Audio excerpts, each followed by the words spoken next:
ہمارا اور تمام مسلمانوں کا مرکزی عقیدہ توحید ہے، جس پر تمام کلمہ گو متفق ہیں کہ اللہ ہے، لیکن چونکہ توحید کو سمجھانے والے آل محمد تھے اور ان کے ارشادات اور ان کے بیانات کے بغیر اللہ سمجھ میں آ گئی، مجبوری آ گئی امت کے لیے کہ فروع دین کے جتنے مسائل تھے وہ سب کے حصے میں تقسیم ہو گئے، سب کو برابر برابر حصہ مل گیا، سب نماز پڑھنے لگے، سب روزہ رکھنے لگے، سب حج کرنے لگے، تو یہ حصہ سب کا برابر ہو گیا۔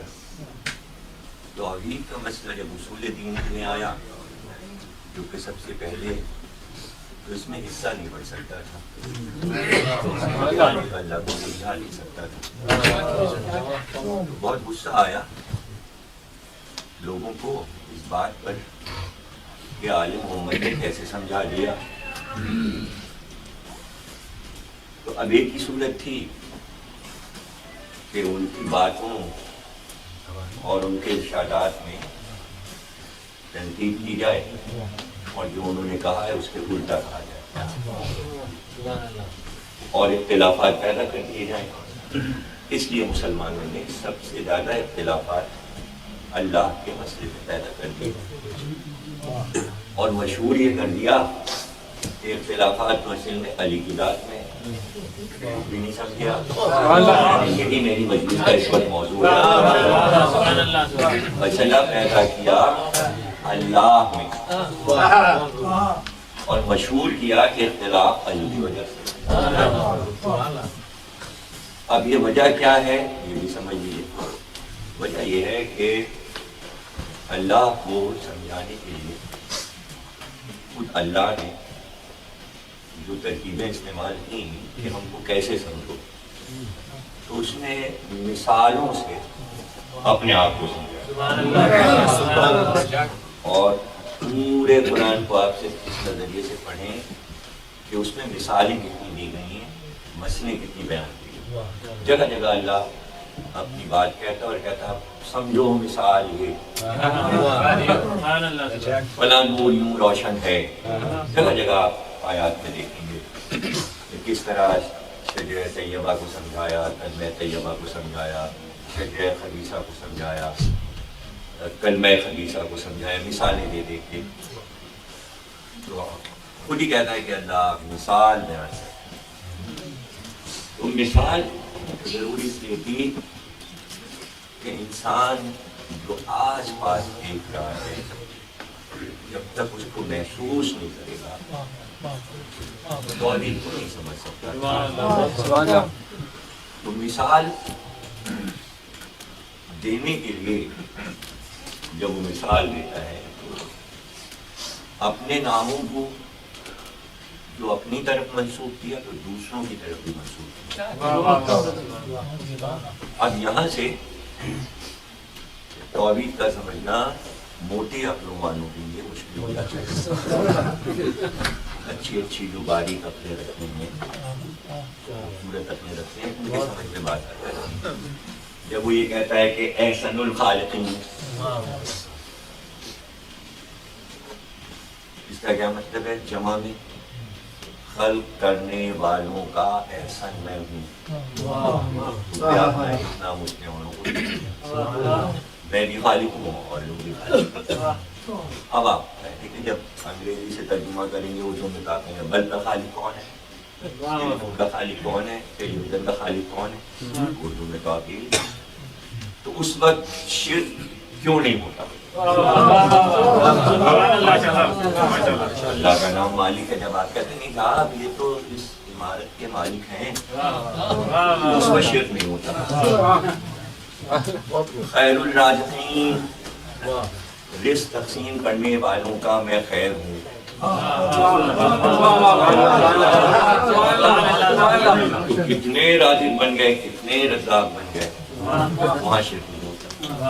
اللہ کہتا ہے میں وکیل ہوں، آپ نے کالا کوٹ دلا تھا وکیل صاحب، وہ آپ کا مقدمہ ہے، وہاں شرک نہیں ہوتا. تو اللہ کہہ رہا ہے میں عالم، جس کو آپ نے کالا کپڑا پہن لگا یہ عالم صاحب، وہاں شرک نہیں ہوتا. اسی طرح قرآن میں کئی جگہ اس نے کئی لوگوں کو رب کہا ہے، اور اس نے یہ قید کیا کہ وہ مومن کو رب کہہ رہا ہے یا کافر. یعنی مصر کا بادشاہ جو ہے حضرت یوسف کے دور میں وہ کافر ہے، اس کے لیے بھی رب کا لفظ استعمال ہوا ہے سورہ یوسف.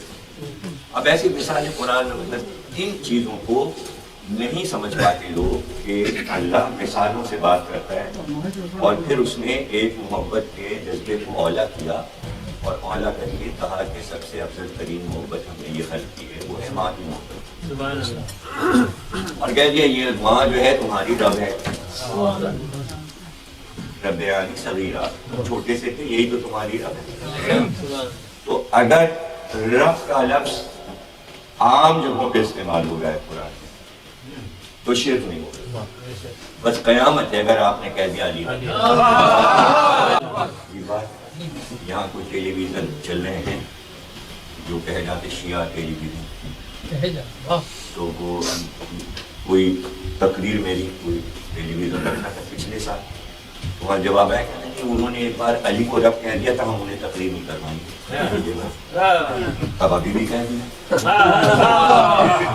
کل کا پروگرام سنائیے کہ لائیو آ رہا ہے کسی ٹیلی ویژن پہ، تو اگر کل میں نے رب کہہ دیا تو ان کی مجلس میں تو شاید وہ بند کر دیں، یعنی کیا کریں. تو یہ جہالت جو شروع میں پھیلی ہوئی ہے اسے دور کرنا ضروری ہے. کہ ہر چیز کو آپ لغت سے سمجھیں، فلسفے سے سمجھیں. قرآن کو اسی طرح سمجھایا گیا ہے، آیات کو کوئی لگے بندے اصول نہیں ہے کہ بس اس پہ چلنا ہے. مثالیں دی جاتی ہیں، مثالوں سے بات سمجھائی جاتی ہے. اور آل محمد کے مسئلے میں تو ہر مومن کو احتیاط کرنی چاہیے کہ ان سے بڑی غلطی اللہ کے بعد رسول کے بعد کوئی ہے، اور ہمارے آنے بنائے سے وہ اتنی عظیم ہستیاں نہیں بنے، بلکہ اللہ اور رسول کے حکم سے ہی کچھ آیا ہے ان کے بارے میں بیان ہوا ہے. وہ یہ سمجھتا ہے کہ کسی راوی نے یا کسی ادیب نے یا شاعر نے معاذ اللہ ان کو یہ رتبے دیے ہیں، یہ رتبے اللہ نے عطا اور اس کے مستحق ہیں، اس کے مستحق ہیں. کوئی اگر یہ سمجھ رہا ہے کہ ہم اللہ اور رسول کو اکیلے اکیلے مان لیں گے تو اس سے زیادہ احمق کوئی دنیا میں، بہت بڑا احمق، کہ بغیر آل محمد کے نہ اللہ سمجھ میں آئیں گے نہ رسول سمجھ میں آئے گا. اب آپ جتنی کہیے میں مثالوں سے بات سمجھا دوں کہ ماں باپ بچے کے لیے رب، رب کے معنی لغت میں یہ لکھے ہوئے ہیں کہ جو ایک درخت لگائے اپنے گھر میں اور روز اس کو پانی دے، لغت میں اسے اس درخت کا رب کہتے ہیں، یعنی آبیاری کرنے والا.